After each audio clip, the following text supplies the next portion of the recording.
یہ جو ایک مسلمان کی خواہش ہوتی ہے نا، مان لینا بات، خواہش ہے نا جنت میں گھر مل جائے، ہے نا، پوچھنا نہیں چاہیے، یہ تو ہے جنت میں گھر مل جائے، میرا اللہ مجھ سے راضی ہو جائے، میرے نبی پاک صلی اللہ علیہ وسلم مجھ سے خوش ہو جائے. یاد رکھ لو یہ شارٹ کٹ ہے، یہ ماں اور باپ.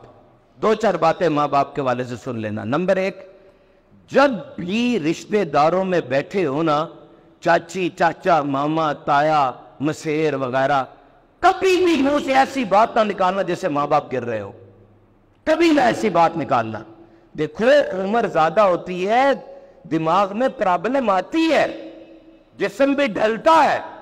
آج یہ باپ اس کے الفاظ میں تھوڑی سی لڑکڑاہٹ آ گئی ہے، یہ صحیح طریقے سے بات نہیں کر پا رہا، تو آپ نے سنبھالنا ہے، طنز نہیں کرنا. آج یہ خالی خالی آنکھوں سے آسمان کو دیکھ رہا ہے، آپ نے آنکھوں کا نور بننا ہے.